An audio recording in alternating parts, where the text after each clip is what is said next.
उपस्थित विभिन्न देहों, विभिन्न चेहरों की आकृतियों में मौजूद मेरा ही अपना आपसे आप बात होगी। आप ही बोलेंगे और आप ही सुनेंगे। इसी आप को आचार्य शंकर ब्रह्म कहते हैं। मैं उसे आज का शब्द देती हूं, आप।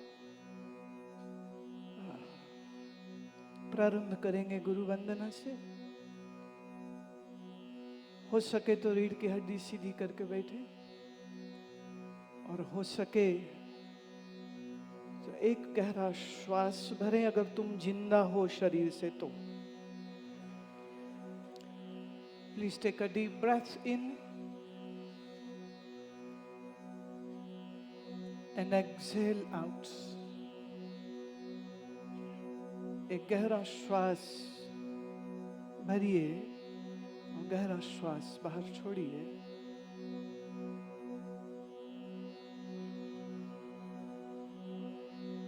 जिन्हें हिंदी भाषा समझ आती है वो समझ गए, और जिसे नहीं समझ आई मैं अंग्रेजी में कह देती हूँ। Please sit erect, eyes closed, and take a deep inhalation.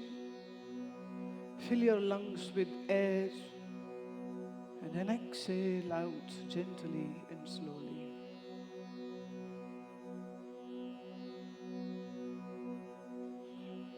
ओम की ध्वनि करेंगे श्वास भरे पहले।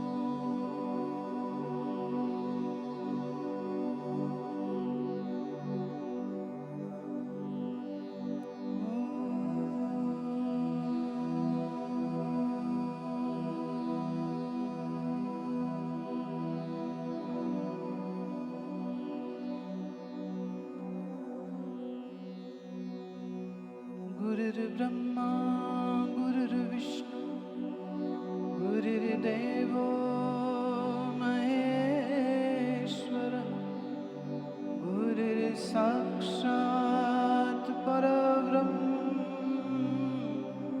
तस्मै श्री गुरवे नमः। ध्यानमूलं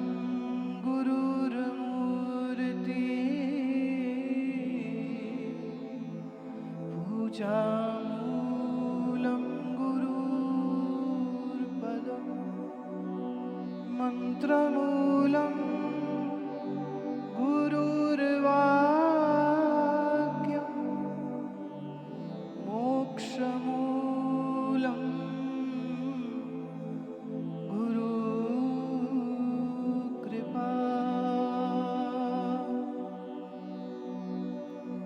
सहनावतु सहनौ भुनक्तु, सह वीर्यं करवावहै,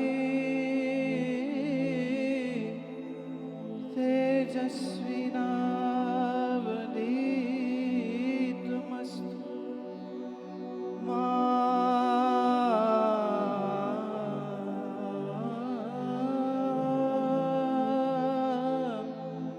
विद्विषावहै।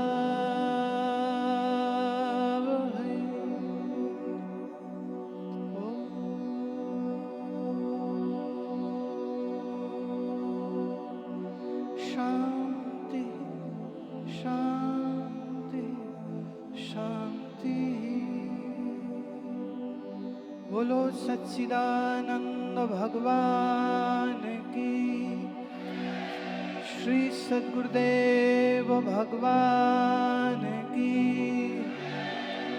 आचार्य शंकर शंकराचार्य की, बोलो भाई सब संतन की जय। आरंभ करेंगे स्तोत्र पाठ से और संकीर्तन से। संकीर्तन की मर्यादा ये रहेगी कि एक बार मैं गाऊंगी, एक बार आप। जो खड़े हैं हो सके तो बैठ जाओ, थक जाओगे नहीं तो। और जिनकी जुबान में खुजली हो रही है, गेट इधर है।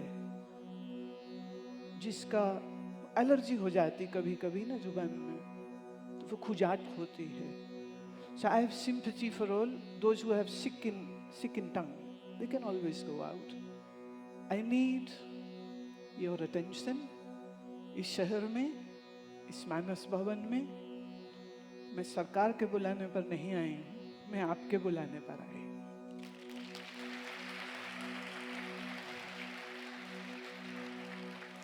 मैं अपनी बात कहूँ और आप सुने, और फिर आप कहें और मैं सुनूं।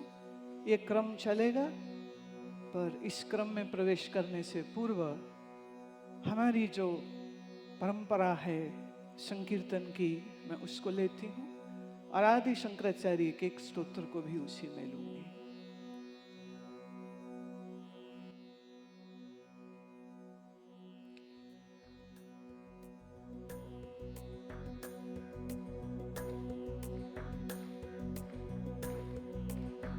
दो हाथ है तो ताल में रहो।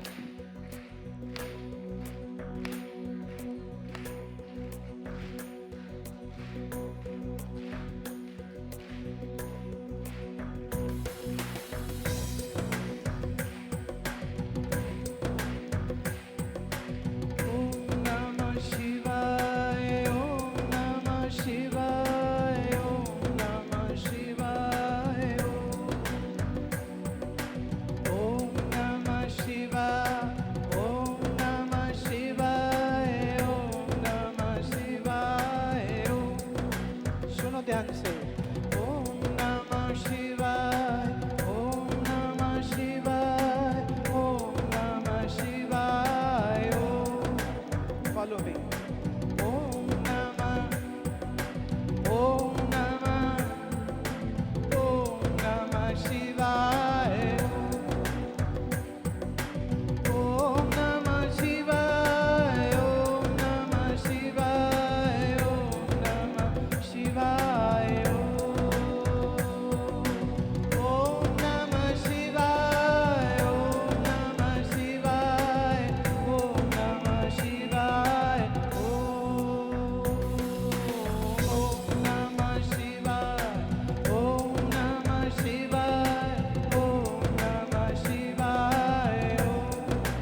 भस्माङ्गरागाय महेश्वराय नित्याय शुद्धाय दिगम्बराय तस्मै नकाराय नमः शिवाय।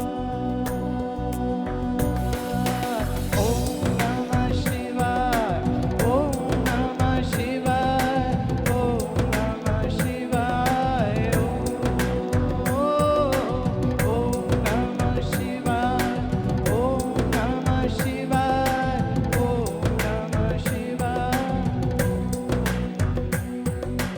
मन्दाकिनी सलिलचन्दन चर्चिताय नन्दीश्वर प्रमथनाथ महेश्वराय मन्दार पुष्पबाहु पुष्पसुपूजिताय तस्मै मकाराय नमः शिवाय। हे नमः शिवाय, हे नमः शिवाय। ॐ नमः शिवाय, ॐ नमः शिवाय, ॐ नमः शिवाय,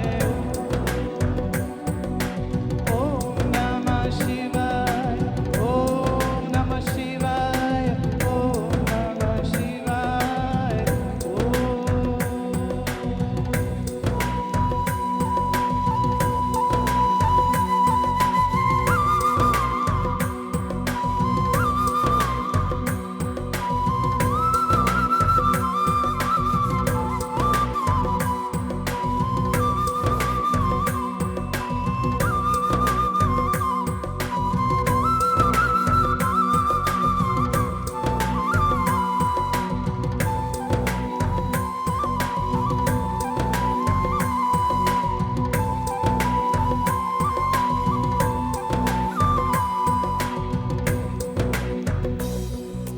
शिवाय गौरी वदनाब्जवृन्द सूर्याय दक्षाय नाशिकाय श्रीनीलकण्ठाय वृद्धध्वजाय तस्मै श्रीकाराय नमः शिवाय।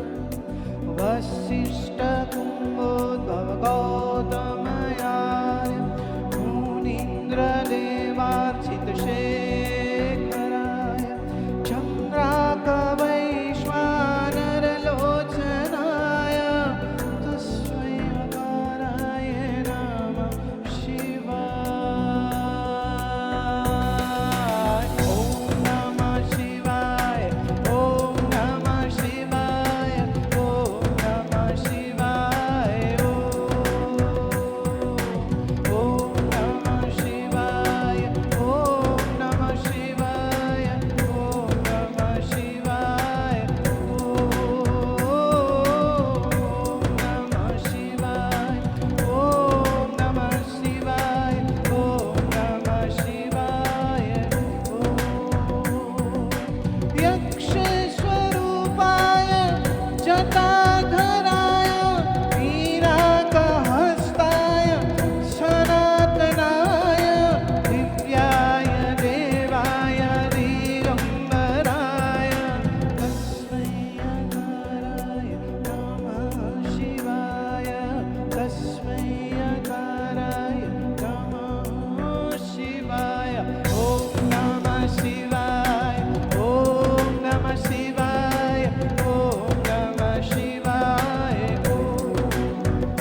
जब हम कहते ओम, आ उ म, 3 स्वर के जोड़ से यह अक्षर है।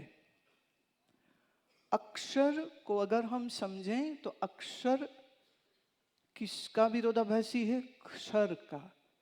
अंग्रेजी में कहें that which will die, change, is mortal, is kshara. And opposite is akshara, that which is not mortal, immortal, that which won't die, indestructible, that which is not limited by time, space and object. देश, काल और वस्तु 3 सीमाएं हैं। Let's say आपका शरीर वहां बैठा है, ये शरीर यहां बैठा है। ये शरीर इस सीमा में है, आपका शरीर एक सीमा में है। जो सीमा में हो उसे हम कहते परिच्छिन्न, जो सीमा में न हो उसे हम कहते अपरिच्छिन्न। तो आ उ म, इन 3 स्वर को जोड़ा तो अगर आपने ओम जरूर देखा होगा, we write the one big circle, then the another half circle, and then there is this अमात्रा जिसको हम कहते, जिस पे चंद्र बिंदु रहता है, चंद्रमा रहता है विद बिंदु। पहला हाफ सर्कल ये तमोगुण, दूसरा हाफ सर्कल ये रजोगुण, बाहर वाला ओपन सर्कल ये सत्वगुण। हम यूं भी कह सकते हैं तमोगुण रजोगुण बंधन में रखेंगे, सत्वगुण खुला है तो आपको ओपननेस माने बॉन्डेज से बाहर यहीं से जाया जा सकता है। ये सिंबल है। मैं फिर कह दूं, जिस ऋषि ने ओम पहली बार उच्चारित किया, कब किया? Let the historians beat their brains, they wouldn't get it. क्योंकि जो आदि और अनादि तत्व है उसको आप क्रोनोलॉजिकल डेट्स में कैद नहीं कर सकते। जैसे एक छोटी सी बात बीच में लेती हूं, आप जो यहां बैठे हैं, आपका हैप्पी वाला बर्थडे कब होता है? हाँ, जब होता है आप जानते हैं।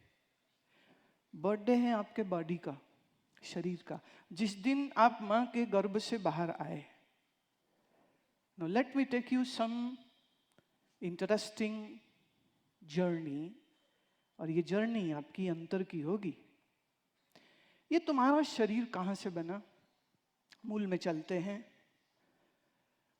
पिता का वीर्य, माता का ओवम, दोनों का मेल होने पर फर्टिलाइजेशन ऑफ द एग हुआ, और फिर माता के गर्भ की इंटरनल जो लाइनिंग है उसमें जाकर के वो बैठ गया, और ये फिर मल्टीप्लिकेशन होनी शुरू हुई। 1 से 2, 2 से 4, 4 से 6, 6 से 8, और करते करते मोर देन ट्रिलियन सेल्स का एक जाइगोट, जो थोड़ा और समय के बाद एक नया नाम पाता है फीटस, और 8 या 9वें महीने में फिर जो माँ के गर्भ से एक पूरा शरीर बना हुआ, वर्किंग बॉडी सिस्टम के साथ जो पैदा हुआ। Now let's go. यात्रा अगर पिता के वीर्य से हुई तो इसका मतलब ये शरीर तुम्हारा बनने से पहले आपका शरीर का एक अंश पिता में, एक अंश माता में। Now let's go into it. वीर्य कैसे बना? वीर्य बना अन्न से। अन्न खाया, रस रक्त मांस मेद अस्थि मज्जा शुक्र, ये जो 7वां बना शुक्र, शुरू कहां से हुआ? रस से। रस कहां से आया? अन्न से। तो मैं कह सकती हूं कि आपका शरीर कभी वीर्य न होकर, ओवा न होकर अन्न था। गेहूं, दाल, चावल, सब्जी, दूध, शाक, सब्जी, इसमें ये तुम्हारे शरीर का सोर्स है। प्रश्न उठता है, थोड़ा और आगे चलें, अन्न कैसे बना? तो आयुर्वेद कहता है सब वनस्पतियों में रस चंद्रमा से आता है। अगर चंद्रमा का रस प्रवाहित न हो तो अन्न में उर्वरा शक्ति नहीं होती। तो हम कह सकते हैं कि आपका शरीर का मूलांश चंद्रमा में है। चंद्रमा की रोशनी अपनी नहीं है, चंद्रमा की रोशनी सूर्य से है। तो हम कह सकते हैं कि आपके शरीर का सोर्स सूर्य है। सूर्य की अग्नि जिस नियम से चल रही है, जिस फंडामेंटल प्रिंसिपल से चल रही है, वह फंडामेंटल प्रिंसिपल को हम कहते प्रकृति। तो मैं कह सकती हूं मूल रूप से आपका शरीर प्रकृति से हुआ। अब शरीर तो हुआ प्रकृति से, पर प्रकृति तो जड़ है। प्रकृति तो जड़ है, जड़ में इतना सब कुछ कैसे हो गया? कोई चैतन्य आधार चाहिए जिसकी वजह से जड़ में ये स्पंदन हुए, और जिन स्पंदनों से सूर्य हुआ, चंद्र हुआ, धरती हुई, अन्न हुआ, देह हुए, और फिर खाए हुए अन्न से देह में वीर्य। स्त्री जो है वो जब जन्म उसका होता है तो वो एक बहुत बड़ी गिनती के अंडों के साथ ही पैदा होती है। इसीलिए स्त्री को देवी रूपा, शक्ति रूपा इसीलिए कहा जाता है क्योंकि उसके अंदर जो प्रजनन की क्षमता है वो लेके ही आती है। अब वो समय के अनुसार जब भी गर्भाधान होगा, वो पूरी प्रोसेस जब होगी तब चलेगा। तो तुम्हारा शरीर बना प्रकृति से। अब आप जब कहते हो मेरा जन्मदिन, तो नॉर्मली आप अप्रैल मई 12 महीनों में से कोई एक महीना और 30 या 31 तिथियों में, तारीखों में से कोई एक तारीख ले लोगे। पर आप भूल रहे हैं, एक बार एक महात्मा ने अपने शिष्य से पूछा, तुम्हारी उम्र क्या है? तुम्हारी जैसा युवा था। उसने उचक के बिना सोचे समझे कहा, मैं 18 साल का। गुरु ने कहा, wrong, it is wrong answer. तुम दर्शन शास्त्र के विद्यार्थी हो, तुम मेरे शिष्य हो, तुम असत्य वचन नहीं कह सकते हो।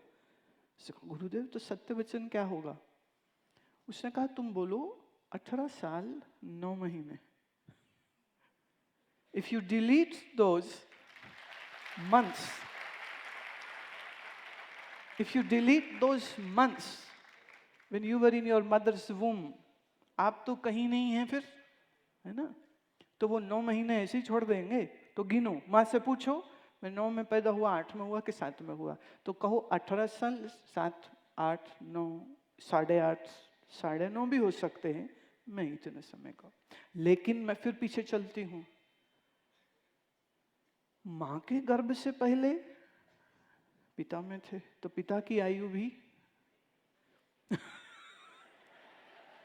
और पिता से पहले दादा, परदादा। देखिए, ये एक ऐसा अद्भुत देश है, यही एक देश है जिस देश में अपने पूर्वजों को याद करने के दिन होते हैं, और किसी देश में इस प्रकार क्रम से नहीं दिखता। मैक्सिको में, साउथ अमेरिका में, अफ्रीकन कुछ ट्राइब्स में अपने एंसेस्टर्स को वो जरूर याद करते हैं। लेकिन जिस पद्धति से भारत में याद करने का क्रम बना, वो उतनी वैज्ञानिक पद्धति इन दूसरी संस्कृतियों में दिखाई नहीं देती। याद वो भी करते हैं, खास करके जो रेड इंडियन ट्राइब है अमेरिका में, they worship their ancestors and shamanic, shaman जिनको हम कहते हैं, They actually call the ancestor souls to get blessings. वो कुछ भी नया करते हैं तो वो ऐसा करते हैं। पर भारत में अपने पूर्वजों को याद करने का एक साल में, जिसे आप श्राद्ध कहते हैं, वो पूरे दिन इसलिए हैं कि भाई सारी जिंदगी तू साल भर कोई दान पुण्य न करे, लेकिन इन दिनों में कर। हाँ, इन दिनों में कर, उनका आशीष भी तुम लो। क्यों? पर दादा ना होते तो दादा ना होते, दादा ना होते, पिताजी ना होते, तुम्हारे पिताजी नहीं होते तो बच्चे तुम कहां से होते? तो उन सबका जोड़ तो हमें लेना। अच्छा, क्या हम इन्हीं का जोड़ लें या हमें अन्न का भी लेना पड़ेगा? क्या हमें अन्न का ही लेना पड़ेगा कि चंद्रमा का भी लेना पड़ेगा? चंद्रमा का ही लेना पड़ेगा कि सूर्य का भी लेना पड़ेगा? सूर्य का ही लेना पड़ेगा कि पूरी प्रकृति का लेना पड़ेगा? पूरी प्रकृति का। अब इस प्रकृति के आधार में कौन है? आचार्य शंकर कहते हैं ब्रह्म सत्यम जगन मिथ्या जीवो ब्रह्मैव न परः। फंडामेंटल प्रिंसिपल शंकर दे रहे हैं एक वैज्ञानिक की तरह। एक, पहली बात ब्रह्म सत्य। दो, जगत मिथ्या। तीन, जीव ब्रह्म रूप है। तीन बातें। जब हम ब्रह्म कहते हैं अक्सर लोगों को समझ नहीं आती। जब ब्रह्म कहते हैं तो मतलब पता नहीं क्या बोलते हैं। क्यों? आपको नर्मदा के किनारे शिव मंदिर हो उसकी समझ है तो शिव जी है उसकी समझ है। विष्णु का मंदिर है तो विष्णु की समझ है। दुर्गा का मंदिर है तो दुर्गा के भी समझ है। पर ब्रह्म का तो कोई मंदिर नहीं है, और ब्रह्म का मंदिर हो कैसे सकता है? क्योंकि मूर्त जो है सो ब्रह्म नहीं, जो अमूर्त है सो ब्रह्म है। तो अमूर्त की मूर्ति हो ही नहीं सकती। तो ध्यान से सुनना मेरी बात को। पूरी दुनिया में सच ये है, परमात्मा की कोई भी मूर्ति नहीं है। सच ये है, ब्रह्म की कोई भी मूर्ति नहीं। तो जिसकी मूर्त नहीं, अब हमारी बुद्धि जो है ना वो बड़ा, जिसको देखती है उसको समझती, जिसको देखती नहीं उसको समझती नहीं। भौतिकवादी, चारवाक सिद्धांती, कम्युनिस्ट, माओइस्ट सब कहते देखा परमात्मा तुमने कहीं? कहां दिखा? जब जो दिखता ही नहीं वो होता नहीं है। ये तो ऐसे हो गया। चूंकि मैं फ्रांस में कभी नहीं गई और मैंने आईफल टावर कभी नहीं देखा तो इसलिए मैं कहूं आईफल टावर तो होता ही नहीं। चूंकि हम मार्स में कभी नहीं गए, हमने नहीं देखा, तो हमें क्या पता मार्स होता है या नहीं होता है। चूंकि हमने कभी सैटर्न प्लैनेट पर, आज भी हमारे अभी American they are working on, they have actually landed, trying to land on the Mars. Bharat में भी इसके ऊपर बड़ा काम चल रहा है। वैसे तो रेस लगी पड़ी, पहले वहां कौन कौन, रेस नहीं खत्म होती, मुझे समझ नहीं लगती पहले कौन पहले कौन पहले कौन। जो तुमने नहीं देखा वो होता नहीं, ये स्टेटमेंट बुद्धिमानों की नहीं हो सकती। So there are theist and then atheist and then antagonist. एक कहता है ईश्वर है मैं मानता हूं, एक कहता है मैं नहीं मानता हूं, एक कहता है क्या पता हो क्या पता ना हो। राइट? अब शिव को समझते हो अगर, तो मैंने चूंकि आज शिव का ही स्तोत्र लिया है तो उसी के आधार पर बात करती हूँ। शिव का जब आप स्वरूप देखते हैं, महादेव का जो स्वरूप देखते हैं, तो नागेंद्र हार है जिसके गले में नागों की हार है, त्रिलोचन है जिसके 3 आंखें हैं, भस्मांग रागाय जिसकी देह पर भस्म लगी है, महेश्वर है। अब ध्यान से सुनना आगे शंकर क्या कहते हैं। नित्याय शुद्धाय, जो नित्य है, जो शुद्ध है, जो दिगंबर है। दिगंबर शब्द को समझिए, कपड़ा ओढ़ा हो तो दिगंबर नहीं, जैनियों में एक पूरी शाखा है दिगंबर मुनियों की, नग्न रहते, तो जो कुछ न पहने वो कहते ये दिगंबर। हमारे नागा साधुओं में भी उनको भी कहते दिगंबर।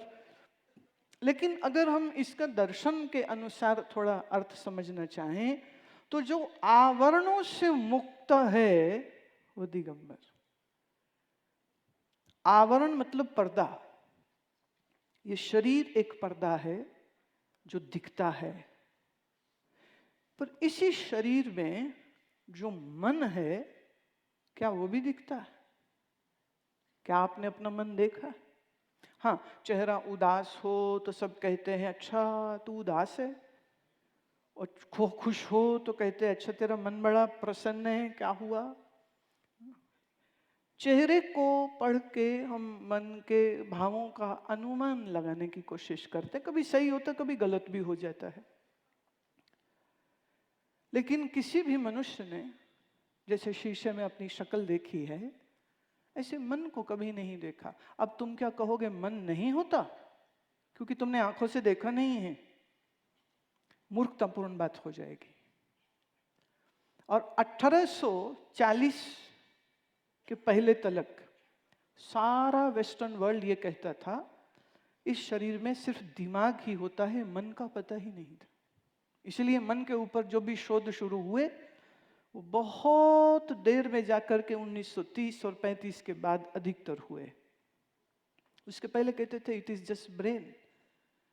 आज भी जो MBBS स्टूडेंट है या डॉक्टर है, मेरे बहुत से शिष्य न्यूरोलॉजिस्ट हैं, मैं उनसे जब बैठती हूँ तो अक्सर इस विषय पर उठाती हूँ। मैं उन्हें पूछती हूँ कि अगर किसी आदमी को ब्रेन का कोई डिजीज है तो आप ब्रेन की दवाई देते हैं, पर अगर किसी को मनोरोग हो जाए तब आप दवाई क्या देते हैं?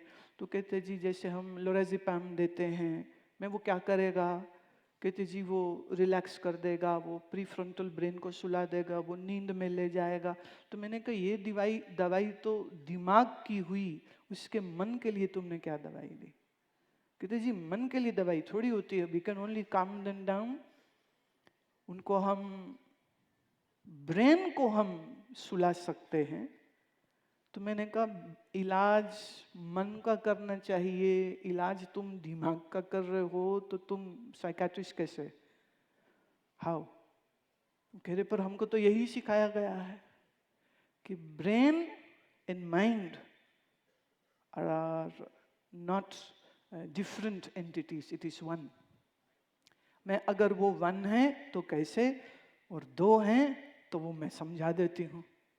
तो ये एक ऐसा विषय है, मैं उस विषय में ना जा करके मैं सीधे इस पॉइंट पे आती हूँ। मन को तुमने देखा नहीं, पर मन से तुम जी रहे हो। शरीर से जी रहे हो या मन से जी रहे हो? अच्छा, मैं आपसे एक प्रश्न पूछती हूँ, मुझे उत्तर दीजिए।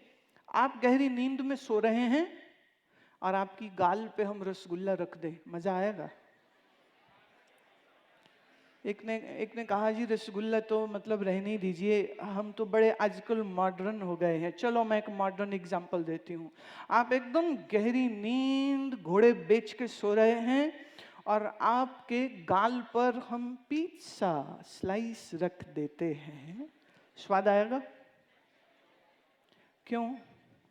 स्वाद के लिए तुम कहोगे जीभ पे उसको होना चाहिए, राइट? No problem. हम आपकी जीभ पर पिज्जा स्लाइस रखेंगे, पर उसके पहले आपकी जीभ पर रस काटनी बूटी डाल देंगे जो आपके टेस्ट बड्स को नंब कर देगी।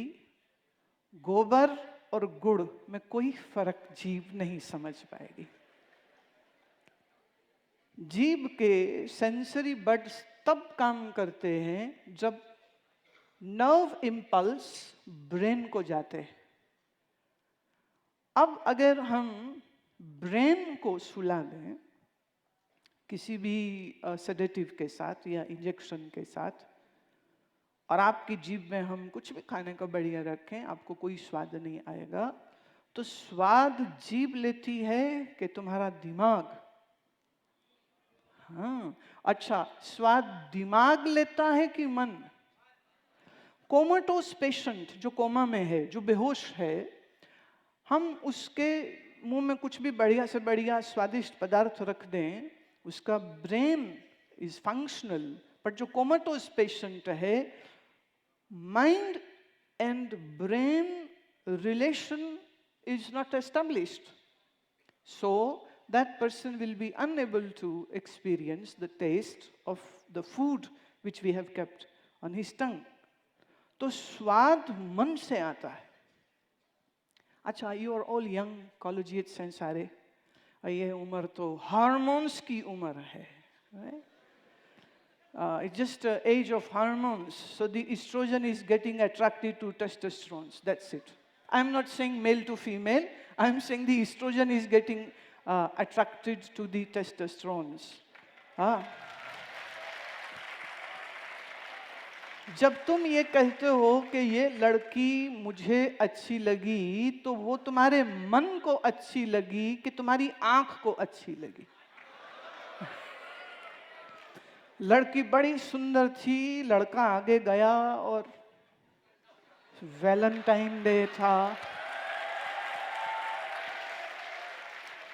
तो उसने गुलाब का फूल दिया और उसने कहा will you be my Valentine?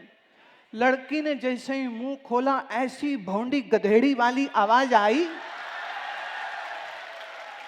लड़का फूल सहित भाग गया, इतनी तेज कि मिल्खा सिंह का रिकॉर्ड भी टूट गया. बोले शक्ल तो बड़ी अच्छी थी, आवाज बड़ी भद्दी थी, और जब वो हंसी तो लगा शूर्पणखा का पुनर्जन्म हो गया.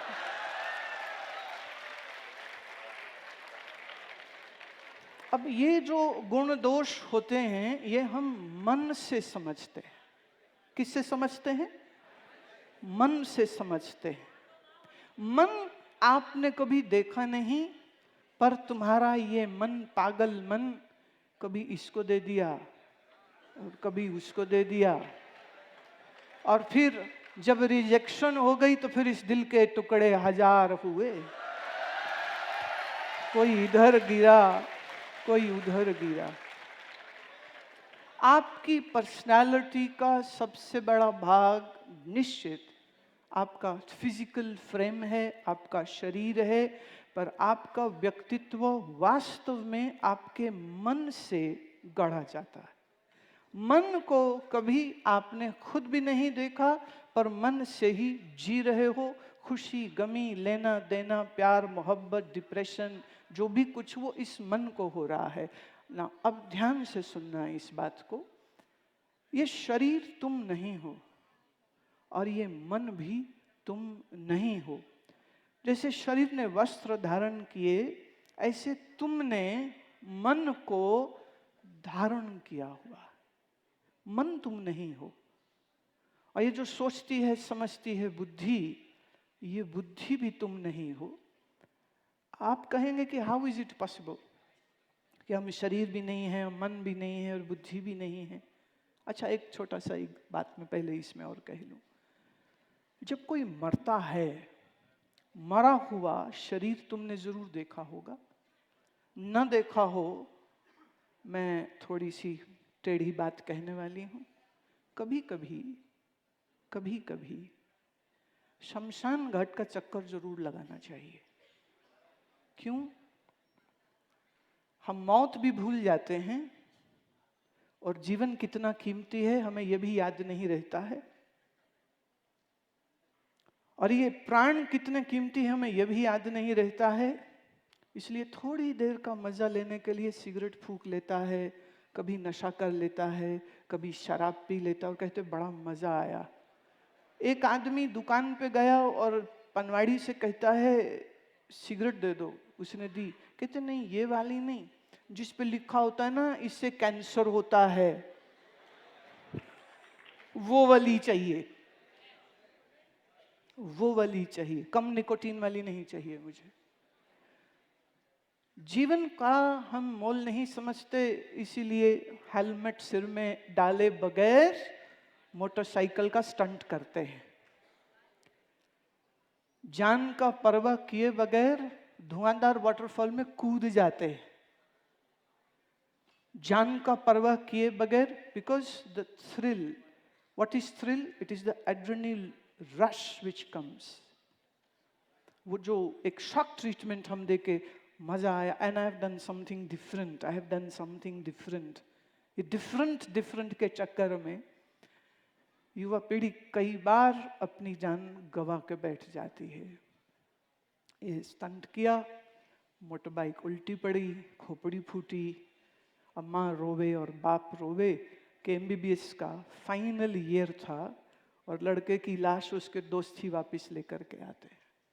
पर बेदर्द हैं कुछ लोग आए नहीं, क्योंकि उन्होंने जो वीडियो बनाया उसका वो फेसबुक पे डाल के लाइक्स के लिए। This is the insensitivity of today's human beings who are behaving worse than animals. एक जानवर दूसरे जानवर को कष्ट में देखता है तो मदद करता है। आजकल हम वीडियो बनाते हैं, मदद नहीं करते हैं। तो कभी कभी शमशान घाट में जरूर जाना चाहिए और देखो कि तुम कितने सौभाग्यशाली हो कि तुम्हारे पास प्राण है, चलता हुआ शरीर है, मन में सपने हैं, जीवन में हम बहुत कुछ कर सकते हैं, सीख सकते हैं, जाग सकते हैं, जी सकते हैं, गा सकते हैं, नाच सकते हैं, ज्ञान श्रवण करके जन्म जन्मांतर के अपने अज्ञान को दूर करके आत्मबोध पा सकते हैं। तो कभी कभी शमशान का चक्कर, देह तो पूरा एकदम वैसा ही होता है जैसे जिंदा आदमी का है, बस एक चीज मिसिंग है। What? That is the pranic cosmic life force. It is not there, the body is there. It's like एक खिलौना जिसमें सेल अब नहीं रह गए। अब सेल नहीं है तो खिलौना बस पड़ा है, और सेल है तो खिलौना चलता है। ऐसे ही इस शरीर रूपी खिलौने को जो चलाता है उसको कहते प्राण।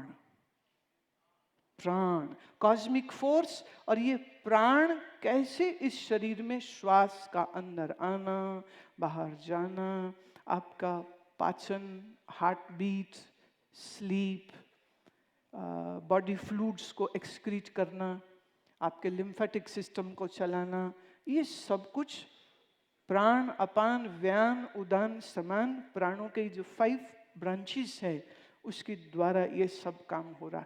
देखिए, I really hope that one day in our medical colleges, when they teach the anatomy and physiology, they also begin to talk about the prana shakti, which is a very big missing point. What is prana? They don't know. What is life? They don't know. And they don't know how to really define it also.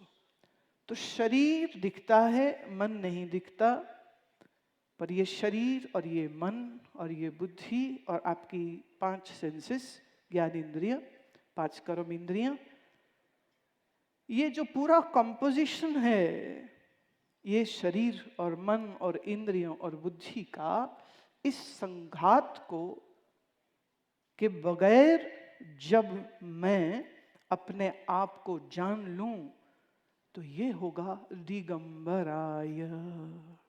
शरीर मन बुद्धि के आवरण के बगैर मैं क्या हूं, मैं कैसा हूं, मैं मेरा स्वरूप क्या है, जिस दिन इसकी समझ आती है तब तुम दिगंबराय हो गए। और महादेव को हम दिगंबराय इसीलिए कहते हैं क्योंकि महादेव जानते हैं वो कौन है।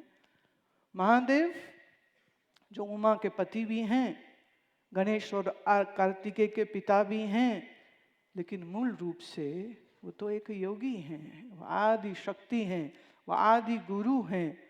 और महादेव आदि गुरु इसीलिए क्योंकि वो अपने स्वरूप को कभी भूले नहीं, इसलिए नित्याय शुद्धाय दिगंबराय। ये जो उनका स्वरूप है, ध्यान से समझना, सुनना इस बात को, एक्चुअली तुम्हारा स्वरूप भी वही है। न तुम देह हो, न महादेव देह है, न तुम इंद्रिय मन बुद्धि हो, न महादेव इंद्रिय मन बुद्धि हैं। इसीलिए महादेव का एक दूसरा नाम वो है शिवाय। शिवाय माने आनंद स्वरूप, शिवाय माने कल्याण स्वरूप। तो ओम नमः शिवाय।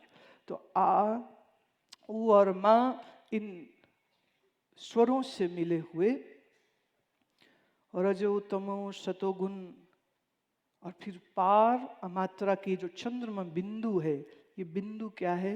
ये चिन्ह है, ये द्योतक है, किसका? उसका, जिसे हम अद्वैय अद्वितीय सच्चिदानंद व्यापक ब्रह्म कहते हैं। वह ब्रह्म व्यापक है। व्यापक हम उसको कहते हैं जो सर्व देश काल और वस्तु में हो। ओके, तो जो सर्व देश में है वो जबलपुर के इस मानस भवन में है या नहीं? है या नहीं? है। जो सब में है वो तुम में है या नहीं? है। हाँ, जो सर्व काल में है वो इस समय इस क्षण है या नहीं? है। अच्छा, अगर मैं हूं यहां और मेरे अंदर या मेरे भीतर वह ब्रह्म भी है, तो प्रश्न ये उठता है मुझ में और इस ब्रह्म में और परमात्मा में कितनी दूरी है? जैसे इस आसन पे मैं बैठी हूं, ऐसे है कि हम उसकी गोदी में हैं या वो हमारे दिल की गोद में है? कितने पास, कितने मिलीमीटर दूर, कितने सेंटीमीटर दूर मेरे में है? तो पास। पास है तो कितने पास? तो पास में गुरु नानक साहब कहते हैं, वाणी में आई है ये बात, पोहप मद ज्यों बास बसत है, मुकर माहे जैसे छाई। जैसे पोहप माने पुष्प, जैसे पुष्प में खुशबू है तो उसके ओर पोर में खुशबू है। मुकुर माहे जैसे छाई, मुकुर मतलब शीशा, जैसे शीशे में जब तुम अपनी ही छवि देखते हो, रिफ्लेक्शन देखते हो, वो रिफ्लेक्शन उस शीशे से कितनी दूर है? शीशा और वो रिफ्लेक्शन एक होते हैं। ऐसे ही ब्रह्म और मैं एक हैं, लेकिन हम इस तथ्य से अनभिज्ञ हैं। हम जानते नहीं, हम महसूस भी नहीं कर सकते। हम शरीर को पकड़ के बैठ गए और ये मैं हूँ, लड़की हूँ, लड़का हूँ, आदमी हूँ, औरत हूँ, मेरी ये उम्र है, मुझे ये चाहिए, ये चाहिए, ये चाहिए, क्योंकि सबको जो जो चाहिए वही वही मुझको भी चाहिए। तो पैसा है, शोहरत है, मकान है, गाड़ी है, और दिमाग पूरे समय इसीलिए खप रहा है। तुम बुरा ना मानो, स्कूल कॉलेज पढ़ते हो, यूनिवर्सिटी जाते हो इसलिए कि विद्या मिले? जी नहीं, इसलिए कि डिग्री मिले, डिग्री मिले तो नौकरी मिले, नौकरी मिले तो छोकरी मिले, और पैसा मिले, और मकान होवे। हाँ, विद्या के लिए just to study, just to educate yourself, not, I don't think so, hardly 0.0009% शायद कोई होगा जो सिर्फ एजुकेशन के लिए एजुकेशन ले रहा। हम शरीर से जी रहे हैं, शरीर को मैं मान के जी रहे हैं, लेकिन हम ये बात भूल गए कि हम शरीर नहीं हैं और मैं नहीं हूं शरीर। इसकी समझ अगर नहीं आई आपको, याद रखना आप भय मुक्त नहीं हो सकोगे। मेरे अमेरिका के प्रवास में एक ऑन्कोलॉजिस्ट, मैंने कैंसर के स्पेशलिस्ट डॉक्टर मिले, बड़े दुखी। मैं क्या हुआ? कहते मुझे लंग्स में कैंसर हो गया। मैं दूसरों का इलाज करता था, नहीं मालूम था कि मेरे अपने लंग्स में पैच आ जाएगा। और मेरी कीमोथेरेपी चल रही है, मैं दवाई भी खा रहा हूँ, बट मुझे ये पता है कि इस स्टेज में जा चुका है कि मेरे पास शायद मुश्किल से 6 महीने बचे हैं। 6 महीने तक ही जीऊंगा और फिर एक पेनफुल मृत्यु, एक पेनफुल डेथ से मुझे गुजरना होगा। मेडिकल नॉलेज की बदौलत उन्होंने कितने लोगों को मदद दिया, दवाई दिया, इलाज दिया, लेकिन मेडिकल नॉलेज तुम्हें मृत्यु के भय से मुक्त नहीं कर पाती। मौत के भय से मुक्ति सिर्फ ज्ञान से होगी और आत्मज्ञान से होगी। और अगर आत्मज्ञान नहीं है तो तुम चाहे द टॉप मोस्ट डॉक्टर हो जाओ, मैं मर जाऊंगा या मेरा जो प्रिय है अगर वो मर गया तो क्या होगा, मैं कैसे जीऊंगा। हम अपने मानवीय संबंधों में, ममत्व में इतना डूब जाते हैं, हम समझना ही नहीं चाहते कि मृत्यु देह और प्राण तक होती है, मृत्यु मुझ तक नहीं आती। कल्पना कीजिए हाइपोथेटिकली कि आपने ये समझ लिया। आई एम सेइंग हाइपोथेटिकली, कल्पना कीजिए कि आज आचार्य शंकर की तरह तुमने भी जान लिया चिदानंद रूपा शिवोहम शिवोहम चिदानंद रूपा शिवोहम शिवोहम। अब ये बोध हो जावे और कहे कोई, और ये मैं बिल्कुल सच घटना तुमको सुना रही हूँ। मेरे एक मित्र स्वामी जी बद्रीनाथ से ऊपर एक कभी थोड़ा भाई जबलपुर से निकला करो और जरा बद्रीनाथ चलो और बद्रीनाथ जाओ तो वहाँ एक बहुत सुंदर ट्रैकिंग का स्ट्रेच है, लगभग कोई 16 किलोमीटर आप चलेंगे तो बद्रीनाथ से माना गांव और माना गांव से स्वर्ग आरोहण, स्वर्ग सीढ़ी उसको बोलते हैं, अब उस पर्वत तक जाते। वहाँ से चाइना का बॉर्डर मुश्किल से शायद 1 किलोमीटर भी नहीं है। तो हमारे ये एक स्वामी जी के गुरु भाई उसी एरिया में रहते थे। Now that area is under the snow for good 4 months, 4 महीने बर्फ। और ये भी कह दूं वो शरीर पर एक कपड़ा नहीं पहनते थे। कैसे? मेडिकल स्टूडेंट जल्दी समझेंगे। हमारे बॉडी का टेम्परेचर ब्रेन के जिस सेंटर से काम करता है, उन्होंने उस ब्रेन सेंटर को फंक्शनिंग को समझ लिया था। So he could control his body temperature via hypothalamus. So that's why उनका शरीर अंदर से गर्म होता था और बाहर बर्फ में -40 डिग्री है, लेकिन उनको स्वेटर, शॉल, जुराब की जरूरत नहीं होती थी क्योंकि he could heat up his body himself. वहीं रहते थे और मस्ती में चलते चलते चाइना बॉर्डर में एंटर हो गए और चाइनीज सोल्जर ने बंदूक तान दी। अब वो अपनी भाषा में पूछ रहे कौन हो तुम, क्यों आए हो इधर, थ्रेटन किया। अब इनको तो समझ नहीं आई, चाइनीज भाषा कैसे समझेंगे। दूसरा, उन्होंने मौन का व्रत रखा हुआ था, बोलना भी नहीं था, तो साइलेंट है वो। और चाइनीज सोल्जर ने इस तपस्वी के सीने पे गोली दाग दी। वो अपनी ड्यूटी कर रहा है, उसने गोली दाग दी और ये गोली लगी और मुख से एक ही शब्द आया, शिवोहम, और शरीर गिर गया। गुरु भाई उनके जो दूर थे वो भाग के आए, पर शरीर तो, क्योंकि उन्होंने सिर्फ शिवोहम की ध्वनि सुनी और गोली की आवाज सुनी, पर जब जाकर के उनका शरीर, तो वो तो प्राणहीन हो गया है।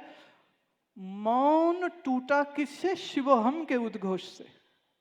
देह मर रही है, मैं नहीं। छाती पे बंदूक तान के खड़ा है सिपाही, भय नहीं, डर नहीं, फिक्र नहीं। कैसी अभयता, कैसी निर्भयता कहां से आई? आत्मज्ञान से आई।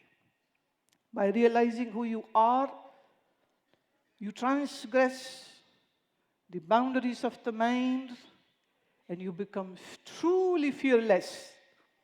You become truly immortal in your thoughts, in your life, in your body. और कुछ भी फिर तुम्हें हिला नहीं सकता, ना गोली, ना कैंसर, ना किसी का मर जाना, ना किसी का चला जाना, क्योंकि ये समझ आ जाती है जो दिख रहा है वो बदलेगा और जो नहीं बदलता है वो तो दिखता भी नहीं है। और तुम वास्तव में वही हो जो बदलते नहीं हो। ये है आदि शंकराचार्य का उद्घोष हमारे लिए। और समझ लेना इस बात को, जब हम कहते हैं कि महादेव दिगंबराय हैं तो तुम भी हो, जब हम कहते हैं महादेव नित्याय हैं तो तुम भी हो, जब हम कहते हैं महादेव शुद्धाय तो वो तुम भी हो। पर आप मन को समझते नहीं और शरीर को मैं मानते हो। मुझे लगता है शरीर तो मर जाता है, हम नित्याय कैसे? तो शरीर अशुद्ध है, मन अशुद्ध है, तो मैं शुद्ध है कैसे? पर शरीर और मन और बुद्धि के इस आवरण को हटा करके अपने आप को जब तुमने समझा, जिस दिन जाना, उस दिन आप हर प्रकार के शोक मोह भय से मुक्त हुए, जीवन मुक्त हुए जियोगे। और फिर इस जीवन मुक्ति के साथ तुम डॉक्टर हो तो तुम अच्छे डॉक्टर होगे, तुम इंजीनियर हो तो अच्छे इंजीनियर बनोगे। मशीनों को तो समझ लिया, टेलीकम्युनिकेशन को समझ लिया, इलेक्ट्रॉनिक इंजीनियरिंग को समझ लिया, सॉफ्टवेयर इंजीनियरिंग को समझ लिया, पर अगर अपने आप को ही ना समझा तो प्यारे क्या समझे? तो पहले खुद को तो समझो। आचार्य शंकर का जो ज्ञान है वो सिर्फ सन्यासियों के लिए नहीं है। भगवत गीता किसने बोली? कृष्ण ने। क्या वो सन्यासी हैं? जी नहीं। किसने सुनी? अर्जुन ने। क्या वो सन्यासी है? जी नहीं। मधुसूदन कृष्ण कन्हई अपने पूरे राजसिक वेशभूषा में सुशोभित हुए इस ज्ञान का उद्बोधन अर्जुन को देते हैं। और याद रहे, अर्जुन तो साधु होना चाहता था, भिक्षा खा के भी जीना चाहता था, पर कृष्ण कहते नहीं, अपना क्षेत्र नहीं छोड़ सकते हो तुम क्षत्रिय हो, क्षत्रिय रहोगे। धर्म के लिए आज आवश्यकता है, तुम उठाओ अपना गांडीव और करो वार, और समाज में प्रेम, अहिंसा, श्रद्धा, मैत्री, सेवा, चिंतन, ज्ञान, सत्संग और कर्तव्यनिष्ठ होकर के अपना कर्म करने की प्रेरणा का उदाहरण बनो। अर्जुन, साधु मत बनो। अजीब सी बात है ना। और लोग सोचते हैं कि गीता तो साधुओं के लिए, उनके लिए नहीं है। वो भले ना पढ़ें चलेगा, तुमको पढ़ना आवश्यक है। गीता का मैंने कुछ वर्ष पहले जब समझाया उसको, तो हिंदी और अंग्रेजी में दोनों भाषाओं में उसका ई वर्जन मौजूद है। आप उसको डाउनलोड कर सकते हैं, अमेज़ॉन में भी है, इंटरनेट पे आपको मिल जाएगा। हिंदी और इंग्लिश में आपको दोनों अवेलेबल है। मेरी एक छोटी सी रिक्वेस्ट है आपको, हो सके एक श्लोक गीता का ठीक से समझ करके आप घर से बाहर निकलिएगा। सच जानना, ज्ञान का अमृत पी करके, शंकर का वेदांत समझ करके तुम निर्भीक होकर के जियोगे, तुम आनंद से जियोगे। अभी तो आनंद की, सुख की तलाश करने के लिए कभी इसकी चापलूसी करते हो, कभी उसकी करते हो, क्योंकि जिसकी चापलूसी करोगे वही तुम्हें खुश करेगा। हाँ, तो एक दूसरे को खुश करने का क्रम, बाबू साहब अपने अफसर को, पति पत्नी को, पत्नी पति को, बच्चे माँ बाप को, माँ बाप अपने पिताजी को, कि बुढ़ा जाते जाते सब हमें दे जाए, किसी और को ना दे जाए, क्योंकि लगता है पैसा होगा तो सुख होगा। और अजीब सी बात यह है, कहाँ मैसेडोनिया से निकल के अलेक्जेंडर यहाँ आया था भारत में, और यहाँ आकर के उसने पाठ सीखा था पोरस से, शांति धन से नहीं मिलती है।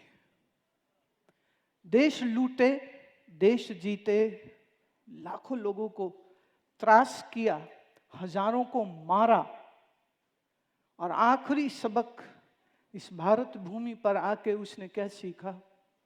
खाली हाथ जाना पड़ेगा। इसीलिए उसने कहा कि जब मरूं, मेरे हाथ दोनों मेरे कफन से बाहर कर देना, मेरे सब खजाने घोड़े और गाड़ियों में लाद करके आगे पीछे मेरे मुर्दे के रखना, ताकि दुनिया देखे कि अलेक्जेंडर, सिकंदर जब इस जहां से गया तो दोनों हाथ खाली थे। अलेक्जेंडर को ये शिक्षा इस देश से मिली थी। और आप जान के हैरान होंगे कि उस समय पर अलेक्जेंडर सिर्फ इस देश को लूटने ही नहीं आया था, क्योंकि उसके गुरु ने ये कहा था कि भारत जा रहे हो तो भारत का असली धन भारत का ज्ञान है तो किसी गुरु को मिलना, और हो सके तो किसी गुरु को यहाँ मैसेडोनिया मेरे पास ले आना, क्योंकि मुझे ज्ञान चाहिए, तुम्हें धन चाहिए, ज्ञान देने वाले किसी गुरु को ले आना। और वो ढूंढता रहा, पर जिस किसी को भी मिला अपने नौकरों अपने वजीरों के तहत मिलवाता था, भेजता था संदेशा की आओ मिलो। और हमारे तो महात्मा ऐसे फक्कड़ है, वो कहते अरे जा, हम नहीं जानते तू कौन है, हाँ हम नहीं जानते तू कौन है। 4 पैसे देखे हो तो तुम जी हुजूरी करने लग गए, पागल हो क्या? भूख लगे तो 2000 का नोट खाओगे क्या? हाँ, भूख लगे प्यास लगे तो सोने को चाटोगे क्या? क्या करोगे? क्या करोगे? धन के पीछे पागल होके भागने वालों के लिए बस एक ही बात कहती हूँ, धन आता है। देखिए हमारे देश में लक्ष्मी माता का वाहन कौन है? उल्लू है। कौन है? हाँ जी। तो लक्ष्मी जब आती है तो तुम्हें उल्लू बनाती है, क्योंकि वो कहती है ना मैं किसी की हुई ना होने वाली हूं। ए पागल आदमी, तू मानता रहे कितना भी कि मैं धनी मैं धनी मैं धनी। एक उल्लू माने बीराना, सन्नाटा, हाँ, ऐसा मानते हैं। तो तुम अपने जीवन में सन्नाटे को क्यों बुलाना चाहते हो? अच्छा, लक्ष्मीपति विष्णु का वाहन गरुड़, गरुड़ सूचक है ज्ञान का। अच्छा जी, एक बात देखिए, भारत में ऐसा होता है कोई शादी हो तो वो इनवाइट करते हैं मिस्टर सोहनलाल आवे, तो मिसिस सोहनलाल ऑटोमेटिकली आती ना। हाँ, पति बुलाइए पत्नी अपने आप आती है। तो विष्णु को बुलाइए लक्ष्मी अपने आप आती है। हाँ, और विष्णु पुराण ये कहता है कि जब लक्ष्मी जी विष्णु के साथ जाती हैं तो उनके गरुड़ पर ही सवार होके जाती, फिर उल्लू महाराज साथ नहीं आते, जरूरत नहीं रह गई ना। इसको मैं कई बार बोलती हूँ, इसे कार पूलिंग हो गई। भाई एक ही जगह जाना, 2 गाड़ियां क्यों लेकर जाओ, एक ही गाड़ी में चलते हैं। तो ज्ञान भगवान जीवन में आया, सच ये है धन यश ऐश्वर्य वो भी सहजता से आ जाता है। समझदार आदमी धन के पीछे भागता है, जीवन गंवाता है।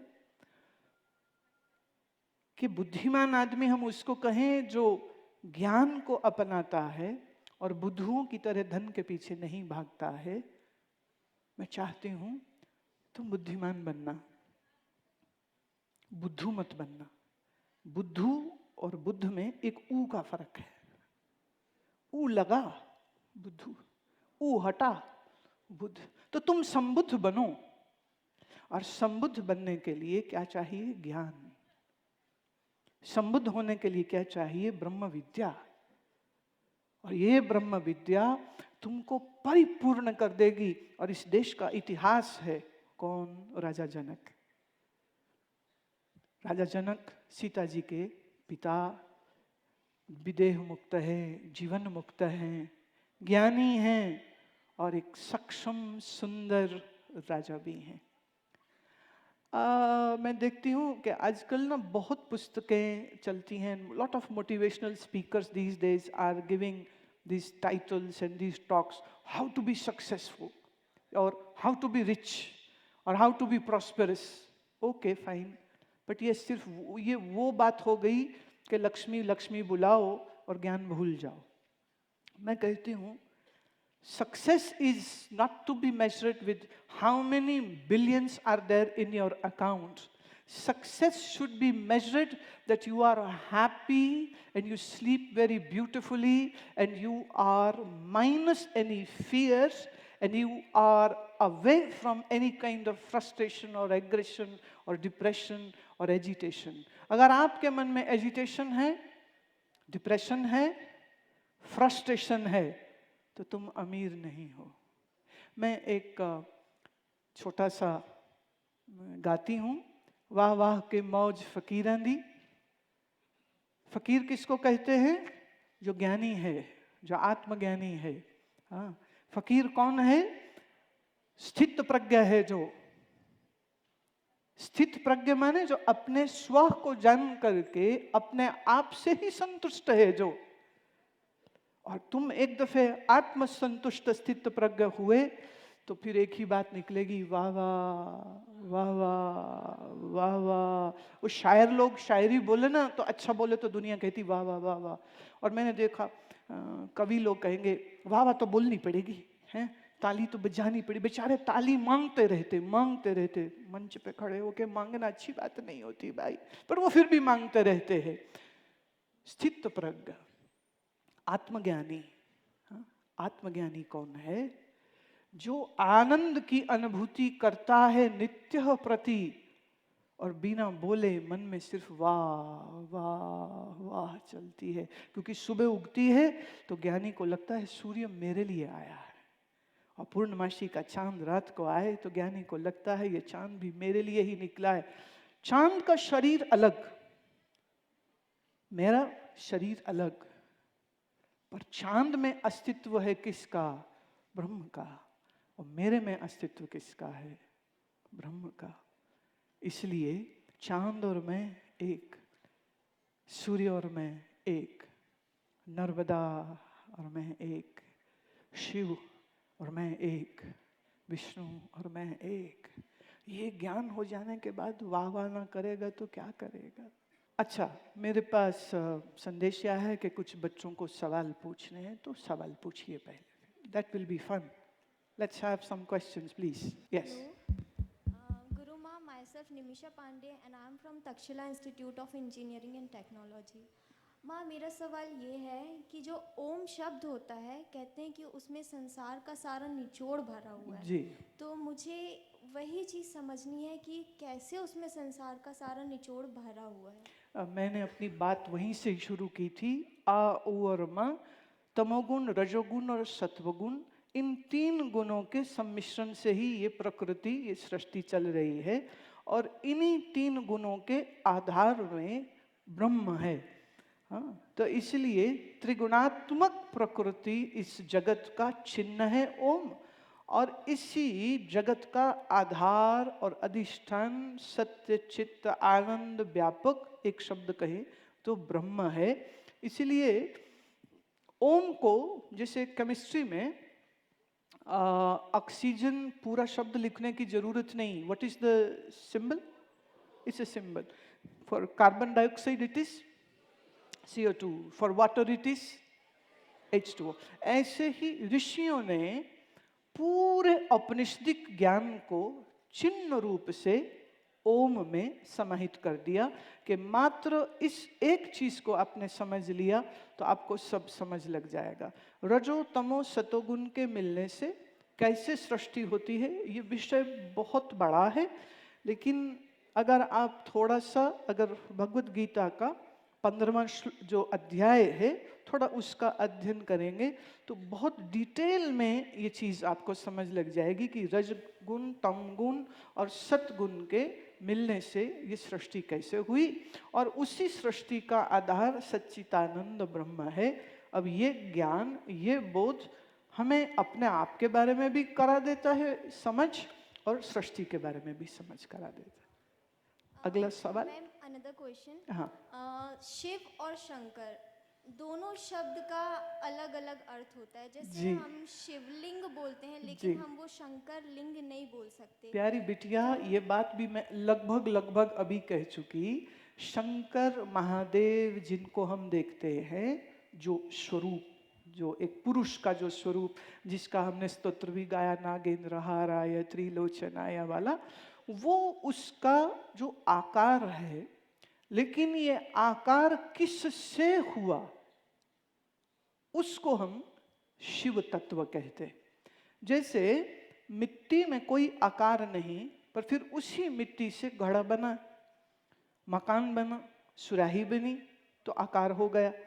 पर तोड़ दे अगर हम उसे तो मिट्टी फिर निराकार हो गई। ऐसे ही शिव तत्व या कहीं ब्रह्म या कहीं परमात्मा निराकार, लेकिन उसी की एक लहर, उसी की एक फॉर्मेशन, जिसे हम कहते हैं महादेव। महादेव मतलब वह जिसने स्वरूप बोध जिसके पास है, वह जो ध्वंसात्मक शक्ति है। लेट मी से, हमारा शरीर में दो प्रोसीजर, एनाबॉलिज्म एंड कैटाबॉलिज्म, ये जो एक ही प्रोसेस में दो काम हो रहे। एनाबॉलिज्म में सेल्स की फॉर्मेशन, कैटाबॉलिज्म में सेल्स जो है वो मर रहे हैं। हम ये कह सकते हैं कि कैटाबॉलिज्म जिस प्रिंसिपल से हो रहा है, उस प्रिंसिपल को कहते शंकर, उस प्रिंसिपल को कहते महादेव। जिससे बनना हो रहा है उसी को हम कह सकते हैं विष्णु। तो विष्णु और महादेव और ब्रह्म, ये तीन अगर शक्तियों को अगर हम गुणात्मक रूप से देखें तो तमोगुण, रजोगुण और सत्वगुण हो जाता है। तो शंकर हम जिसे कहते हैं, ये एक वो आकार है जिससे निराकार परिभाषित हो सकता है। ऐसे समझे, पुराण ये कहता है सृष्टि हो इसके पहले सप्त ऋषि हुए जिनसे ज्ञान की धारा बहेगी, राइट। और फिर सृष्टि हुई मनु और शतरूपा से, ताकि जीवों के मन में जब कोई प्रश्न आवे तो उसको जवाब देने वाला एक ज्ञानी भी मौजूद है। तो महादेव ये सबका आदि गुरु, ज्ञान का, तंत्र का, मंत्र का, संगीत का, शिक्षा का, व्याकरण का, भाषाओं का स्रोत है वो। इसलिए उन्हें हम कहते महादेव, माने देवों के भी जो देव। अच्छा, देव किसको कहते हैं? मैं थोड़ा, आप लोग थोड़ा टेलीविजन में, माइथोलॉजी में सिंबलिज्म बहुत चलता है। तो देवता मतलब जिसने सोने का मुकुट पहना है और बड़े सुंदर कपड़े पहने हैं और कभी बूढ़े नहीं होते। No, devata means your senses, the ability to see, that is devata. The ability to hear. तो इनको देवता वास्तव में हमको समझना चाहिए। ये कोई बाहर की बात नहीं है। सुर होए असुर होए, ये आपके मन में ही है। तो देवत्व की जो शक्ति है वो इंद्रियों को लाया जाता है। तो महादेव और शिव, ऐसे भी कह सकते हैं सरगुण और निर्गुण। सरगुण माने जिसमें तीन गुण हैं, और निर्गुण मतलब जिसमें अब तीनों गुण नहीं है। ये फर्क शिव और शंकर का हो जाता है। पर जैसे मिट्टी ही घड़ा है, मिट्टी ना हो तो घड़ा नहीं, ऐसे शिव ही शंकर है, शिव ना हो तो शंकर कैसे? ठीक। Ma'am, one last question. Sure. आज आपने बोला कि हमारे जीवन में हमारा शरीर से मतलब शरीर ही हम में नहीं है। तो जब इंसान की मृत्यु होती है, उसके 10वें दिन तक जो एक पुराण चलती है, गरुड़ पुराण, तो उसमें कहा गया है कि हमारा शरीर सिर्फ अंत नहीं होता है, उस शरीर को उसके 11 से 12 महीने तक जो उसने कर्म किए हुए होते हैं वो भुगतने पड़ते हैं। तो इसमें शरीर का कैसे रोल हो गया? मीन्स जो हाँ, मन। देखो, शरीर के अंदर एक और चीज भी है ना जिसकी मैंने बात करी, वो है मन।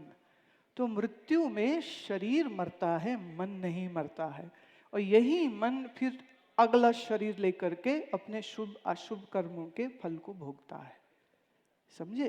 नहीं तो देखो, आचार्य शंकराचार्य मात्र 8 साल की उम्र में सन्यासी हो जाऊं, ये ख्याल कैसे आ सकता है? कैसे आ सकता है? इतनी कम आयु में, यहाँ सब बच्चे बैठे, नाड़ा नहीं बांधना आता है, और वो सन्यासी होने की बात कह रहे। हाँ? इतना बड़ा फर्क कैसे? क्योंकि शंकराचार्य पूर्व के योगी हैं, पूर्व की देह में, पूर्व के अनेकों अनेकों जन्मों में साधनाओं को वो करते रहे हैं। इसीलिए हम मन से जीवन को जी रहे हैं। शरीर तो एक यंत्र है जिसके जरिए मन अपनी इच्छाओं की पूर्ति करता है। तो मृत्यु में शरीर गिरता है, मन नहीं गिरता है। मन बना रहता है और अपनी वासनाओं और कर्मों के पिटारे को लेकर के नए एक जन्म की ओर, एक नए शरीर की ओर वो चला जाता है। ठीक है? Yes please, your question. गुरु माँ को मेरा प्रणाम। प्रणाम बच्चे। मेरा नाम संजना श्रीवास्तव है। मैं जवाहरलाल कृषि विश्वविद्यालय से आई हूँ।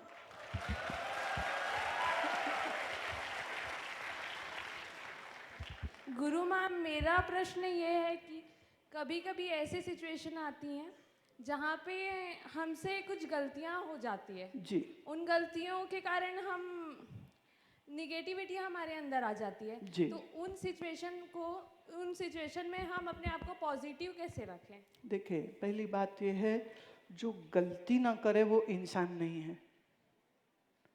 ये फूल कोई गलती नहीं कर सकता, राइट?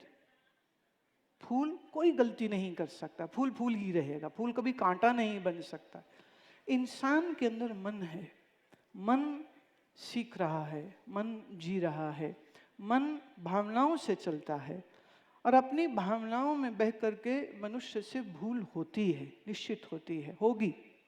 अविद्या है ना मूल में, अज्ञान है, आत्मज्ञान नहीं है, मन सुख चाहता है, विषयों के पीछे भागता है, दोस्तों के पीछे भागता है, बॉयफ्रेंड गर्लफ्रेंड के पीछे भागता है, और वो धोखा दे जाते हैं और फिर नसें काट लेते हैं।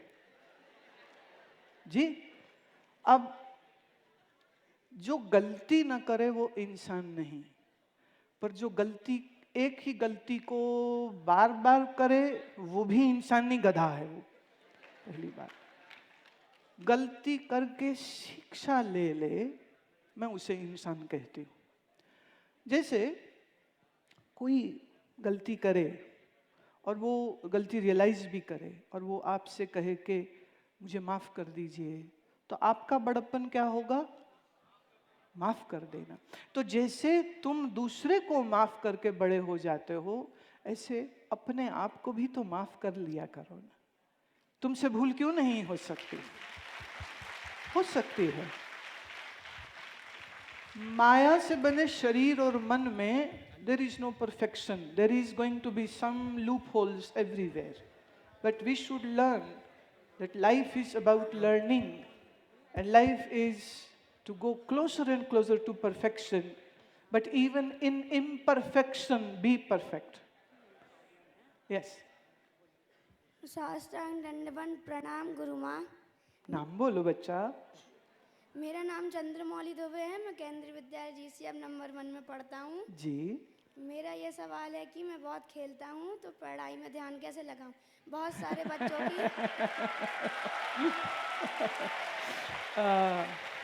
मेरे स्कूल में बहुत सारे बच्चों की यही प्रॉब्लम है। हाँ, ठीक है। अच्छा, बच्चे देखो, अगर सचिन तेंदुलकर सिर्फ पढ़ते तो देश को एक उत्तम बैट्समैन कभी नहीं मिल पाता। ये हमारी क्रिकेट टीम के जितने सदस्य हैं, मेरा नहीं ख्याल उन्होंने कभी यूनिवर्सिटी का मुंह देखा होगा पर वो कितना अच्छा खेलते हैं। तो खेलना भी अच्छा होता है। अगर आप खेलते नहीं हैं तो स्ट्रेस बस्ट नहीं होता है। तो खेलना भी अच्छा है, पर उसके साथ साथ शिक्षा की ज़रूरत इसलिए है क्योंकि सारे ही देश के बच्चे सचिन तेंदुलकर नहीं बन सकते हैं, क्योंकि कोई गाना भी गाने वाला भी चाहिए, कोई इंजीनियर भी चाहिए, कोई डॉक्टर भी चाहिए, कोई वकील भी चाहिए, कोई PCS वाला, कोई IAS भी चाहिए। तो हमें ज़रूर खेलना चाहिए, पर खेल के साथ साथ हमें ये भी समझना चाहिए कि एजुकेशन अगर मैं ठीक से नहीं लेता हूँ तो जीवन को समझने में हमसे चूक हो सकती है। इसलिए एजुकेशन को, एकेडमिक्स को, स्कूल की पढ़ाई, सुनो एक तुम्हें फॉर्मूला देते। रोज सुबह उठ के स्कूल जाने से पहले रीढ़ की हड्डी सीधी करके, अगर आपके घर में मंदिर है, कोई मूर्ति है या चित्र है, उस चित्र पर त्राटक करिए। त्राटक मतलब do not blink your eyes, पलक नहीं झपके, उसकी ओर देखते रहें अपलक, और गहरा श्वास 3 के काउंट में लिया, 1 2 3, और 6 के काउंट में सांस बाहर छोड़ा, 1 2 3 4 5 6। ऐसा आप सिर्फ 10 मिनट करें। आंख झपकनी नहीं, श्वास 3 और 6 की इक्वेशन में लेना। तुम्हारी कंसंट्रेशन इतनी अच्छी हो जाएगी कि जब टीचर स्कूल में पढ़ाएंगे आपको उसी समय सब कुछ याद हो जाएगा, दोबारा पढ़ने की जरूरत नहीं पड़ी। मैंने पढ़ाई ऐसे ही की है, मैंने पूरी पढ़ाई ऐसे ही की है, क्योंकि स्कूल के तुरंत बाद मैं तो थोड़ी पागल थी ना, तो महात्माओं के चली जाती थी सत्संग सुनने के लिए या कुछ पढ़ने के लिए, विद्या का कोई ग्रंथ देखने के लिए, और रात सोए सुबह फटाफट यूनिफॉर्म पहनी चले गए। तो लेकिन टीचर जब पढ़ाते थे तो उनका पढ़ाया मुझे याद रहता था, और वो याद इसलिए रहता था कि हमारे गुरुजी ने ये हमको चीज़ सिखाई थी। 3 to 6 इक्वेशन में ब्रीदिंग और त्राटक करना है 10 मिनट रोज। आप खूब खेलोगे भी और खूब पढ़ोगे भी। फिर प्रणाम बच्चा। गुरु माँ का मेरा प्रणाम। गुरु माँ, मेरा प्रश्न मेरा नाम अरुण भलावी, जवाहरलाल नेहरू कृषि विश्वविद्यालय जबलपुर। जी जी। मेरा प्रश्न था जी, हमारा शरीर, मन, दिमाग हमारा नहीं है तो फिर क्या है? ये एक साथ सभी हमारे शरीर में क्यों है? दिमाग क्यों है? इसलिए ताकि तुम सवाल कर सको और ये प्यारी दुनिया देख सको। शरीर मन बुद्धि का ये जो कंपोजिशन है, इसी को तो मनुष्य होना कहते हैं। अगर ये कंपोजिशन सही नहीं होगा तो हम इस जीवन के रस को, जीवन के आनंद को कैसे ले सकते हैं?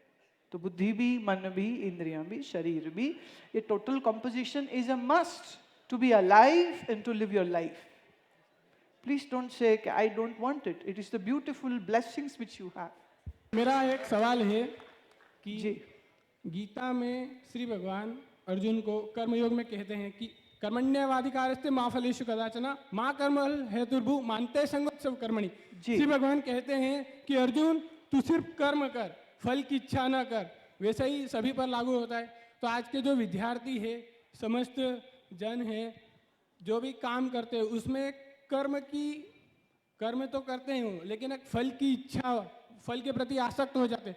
जैसे कि कोई भी विद्यार्थी है, कोई सी एग्जाम निकालता है, जैसे कि सिविल सर्विस का हो गया या उनकी डिग्री हो गई, तो फल के प्रति वो आसक्त हो जाता है। जैसे कि मैं ये पढ़ूंगा तो ये मिलना ही, तो उसको कैसे हटाया जा सके? क्योंकि फल की अगर वो करेगा तो अच्छा फल नहीं मिलेगा उसको, या अगर वो डिप्रेशन में चला जाएगा। अच्छा, आपका प्रश्न ये है कि भगवान कह रहे फल की इच्छा मत करो, अगर फल की इच्छा नहीं करेंगे तो स्टूडेंट उन कंपटीशन के रिजल्ट्स की चाहना या पास होना क्यों चाहेंगे? फिर ये गलत हो जाएगा। ये प्रश्न है? Yes. Yes, okay. Let's say see life is a process. आप बीज बोएंगे और बीज पौधा बनेगा, पौधा वृक्ष बनेगा, वृक्ष पर पत्ते, फल, फूल लगेंगे। इसके लिए बीज को ये सोचने की जरूरत नहीं है कि हाय मुझ में फल कैसे लगेंगे, हाय मुझ में। सोचो, अगर बीज ये सोचने लग जाए तो तुम्हारी तरह उसको भी स्ट्रेस हो जाएगी, और जिसको स्ट्रेस हो जाएगी वो बीज कभी भी वृक्ष नहीं बन पाएगा। Are you getting the point? तो बीज जमीन के गर्भ में रहता है, इंतजार करता है, देन इट स्प्राउट्स, उसके छोटी छोटी कोंपलें निकलती, फिर पौधा होता है, फिर वृक्ष होता है। ये एक प्रोसेस है। बीज को ये सोचने की जरूरत नहीं कि मुझ में फल कब लगेंगे, फल तो लग ही जाएंगे। ऐसे ही जब आप PCS या IAS या IIT का तैयारी करते हैं, उसको एक बीज की तरह देखिए। बीज क्या करता है? गर्भ में चुपचाप पड़ा रहता है। हाँ, अगर बीज फेसबुक ही देखता रहता, सोचो अगर बीजों का कुछ सोशल मीडिया होता और बीज फेसबुक देखता रहता और बीज कहता मेरा पड़ोसी बीज का फोटो कितना अच्छा, वो कितना जाता है, मेरा तो अच्छा ही नहीं है, तो ये बीज कभी वृक्ष नहीं बन सकता है। हमारे मन में जो एक क्षमता है ना, बीज की जो क्षमता है, सबके अंदर कुछ कुछ है। उन क्षमताओं को प्रकट होने के लिए हमें एक पेशेंस, स्पेस देने की जरूरत है। वो पेशेंस स्पेस अगर हम देते हैं तो बीज निश्चित वृक्ष हो जाएगा। ऐसे ही एक एग्जाम्पल देती हूँ। मेरे पास एक लड़की आश्रम में आई, उसने 4 अटेम्प्ट किए सीए के, हर बार फेल हो जाती थी और डिप्रेशन हो गया और रोवे और माँ बाप उसको लाए। तो मैंने कहा आप एक काम करो, कुछ दिन यहाँ रहो मेरे पास। तो सुबह आसन, प्राणायाम, कीर्तन, हमारे साथ बैठना। हमारा जो कैंपस है वो लगभग 24 एकड़ का है। तो 24 एकड़ के कैंपस में ऑलमोस्ट बहुत बड़ा एरिया गार्डन्स का है, फल फूल वृक्ष, 35 किस्म के पक्षी हमारे वहाँ रहते हैं। तो उस लड़की को वहाँ उस आश्रम के वातावरण में रहने का अवसर हुआ। धीरे धीरे स्ट्रेस, तनाव सब गया। फिर मैंने उसको कहा, इस दुनिया में with due respect to all chartered accountants, okay, with due respect I am saying, भाई वाइट कॉलर क्राइम करने वालों को बचाना ही तो है, क्या करेगी? और अच्छा काम करने वाले, टाइम पे टैक्स पे करने वाले, टाइम पे जीएसटी देने वाले लोग कम हैं। सरकार को बड़ी सख्त नीतियां बना करके मजबूर करना पड़ता है कि तुम तरीके से चलो, नियम से चलो, ढंग से चलो। हाँ, तुम्हें कि तू काहे मरी जा रही है, अभी थोड़ी देर सीए भूल जा और सिर्फ तुम ये जो आश्रम का रूटीन है इसको फॉलो करो। फॉलो करती रही। I could see the change. She was smiling more, she was happier more. And then one day I said, now you go back home and prepare for your exam, क्योंकि उसका 4 महीने में exam था। जो 4 बार fail हुई वो इस बार सफल हो गई। 4 बार फेल हुई, इस बार सफल हो गई। क्यों? क्योंकि मैंने ये बात दिमाग में बैठा दी कि सीए हो जाना भर तुम्हारी सफलता को परिभाषित नहीं करता है, राइट? तुम्हारी परिभाषा तुम्हारे सुंदर, मुस्कुराते, आनंदपूर्ण जीवन से होनी चाहिए। डिग्री और no degree doesn't matters at all. देखिए, अगर आप में बुद्धि है और आप काम कर रहे हैं और आप जो कर रहे हैं उसका आप मजा ले रहे हैं, you will definitely not wait for the good results or not fear from the bad results because you are enjoying what you are doing. जिस दिन as a student आप अपने विद्यालय, कॉलेज, यूनिवर्सिटी में जो कर रहे हैं, जो पढ़ रहे हैं, उसको रस लेने लग जाएंगे, तो सच ये है, मुल्ला नसरुद्दीन का लड़का फेल हो गया 10वीं में 6ठी बार, और वो लड्डू बांट रहा था। उसे कहा, पागल हो गए हो, तुम्हारा लड़का फेल हुआ है। कहते जी देखिए, मेरे लड़के की क्लास में 30 बच्चे थे, 25 फेल हुए हैं। मेरा लड़का एक कुशल राजनेता होगा, बहुमत का साथ देता।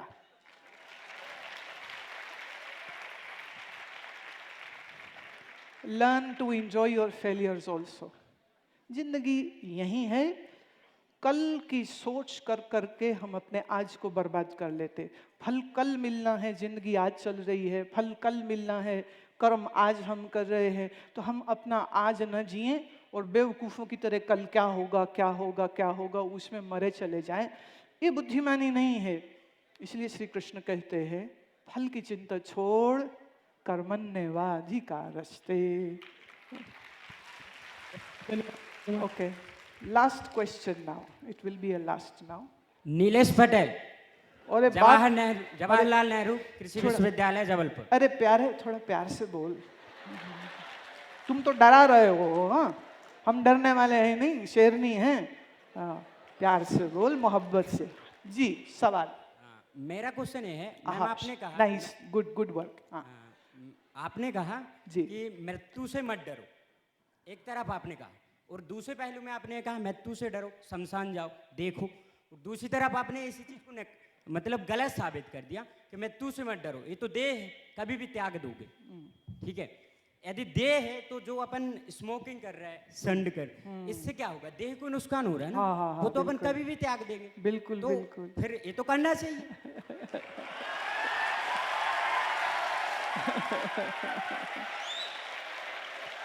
जी, कहानी कहती हूँ। दिवाली की रात थी, कहानी है और तुम्हारा जवाब उसी में है। कहानी ध्यान से सुनना। दिवाली की रात थी, दिए लगाए जा रहे थे, तेल भरे जा रहे थे, बत्तियां रखी जा रही थी। नौकर का हाथ छिटक गया और 10-12 दिए टूट गए। मालिक को बड़ा गुस्सा आया। मालिक ने बड़ी गाली दी, बहुत गाली दी। नौकर रोने लग गया। खैर बाकी काम उसने पूरा किया। फिर उसने सारे दिए जलाए, फिर वो रात भर जले। और सुबह हुई तो छत पर मालिक टहलने गया, उसका बच्चा भी खेलने आया और बच्चे ने खेल खेल में पैर से सारे दिए एक एक करके तोड़ दिए। नौकर को बड़ा गुस्सा आया कि मेरे से 10 दिए टूटे, इसने जान ले ली। इसके बच्चे ने सारे तोड़े, अब तो कुछ नहीं बोलता। तो किसने कहा, सेठ साहब इतना अन्याय क्यों? सेठ ने कहा, जो दिए तुमसे टूटे वो अभी जले भी नहीं थे, उनका टूट जाना अफसोस था। ये दिए तो जले हैं, अपनी रोशनियों को फैलाया है, दिवाली का शुभ पर्व हमने मनाया है। अब इनका काम पूरा हो गया, अब ये टूट भी जाए तो कोई दुख नहीं है। ज्ञान, ब्रह्मनिष्ठा इस मानव जीवन का लक्ष्य है। भोग भोगना हो तो पशु की योनि है, बच्चे पैदा करने हो तो सुअर 10-15 एक समय में कर देता है। हाँ, सर्पनी सैकड़ों, वेल कुछ 20। एक मनुष्य ही शरीर है जिसमें आत्मज्ञान संभव है। आत्मज्ञान तुम कर लो, फिर भले सिगरेट फूंक फूंक के मर जाना, हम अफसोस ना करेंगे। हाँ? पर आत्मज्ञान हुए से पहले ये तेरे शरीर का दिया अगर बुझ गया तो नुकसान है। मेरा विरोधाभास नहीं था। तुम शरीर को मैं समझ के, शरीर हमेशा जिंदा रहे ये सोच के भोग में पड़े रहोगे तो आत्मज्ञान की ओर कभी ना जा पाओगे। इसलिए मैंने कहा शमशान जाओ और मृत्यु को देखो। दूसरी बात मैंने कही, तुम अजन्मा हो तो मृत्यु का क्या भय। एक बात यात्रा से पहले की है, एक बात यात्रा के खत्म हो जाने की है। इसलिए विरोधाभास नहीं था। थोड़ा धैर्य से समझोगे तो मेरी बात झट से पकड़ में आ जाएगी। तो मेरा आग्रह है कि पहले जागरण, आत्म जागरण हो गया तो उसके बाद फिर जो चाहो कर लेना। पर जब तक आत्मज्ञान नहीं हुआ तब तक जो शास्त्र कहते हैं वो करना, जो वेद कहता है वो करना, विधि पूर्वक शुभ कर्म करना। वहां पर ये क्या हो जाएगा, मर ही तो जाना है। मुझे तुम्हारी बात सुन के एक चुटकुला याद आ रहा है। एक शराबी आईसीयू में पड़ा था, लीवर फेल हो गया, सिरोसिस हो गया। डॉक्टर ने कहा अब तो तुम मरोगे, बस 4 दिन मुश्किल से जियोगे। तो वो बिस्तर में पड़े पड़े और ट्यूब्स लगे हैं सब उसको, और वो कहता है हे भगवान अब तो मर रहा हूं, अगले जन्म में दांत भले 2 देना, लीवर 32 दे देना।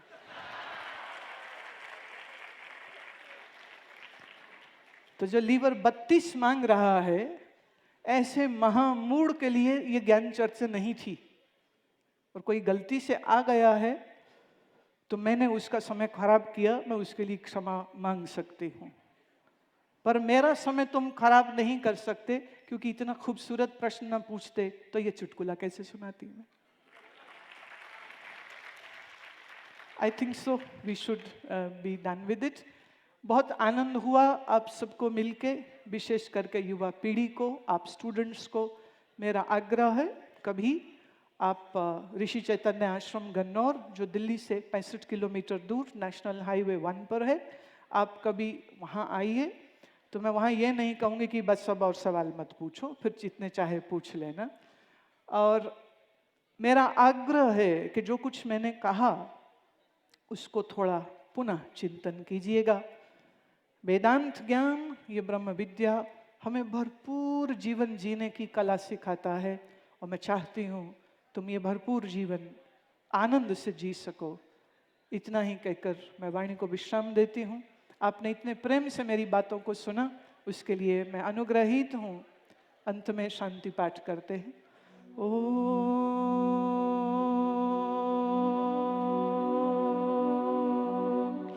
सर्वे भवन्तु सुखिनः, सर्वे सन्तु निरामया, सर्वे भद्राणि पश्यन्तु, मां कश्चित् दुःखभाग् भवेत्। ॐ पूर्णमदः पूर्णमिदं पूर्णात् पूर्णमुदच्यते, पूर्णस्य पूर्णमादाय पूर्णमेवावशिष्यते।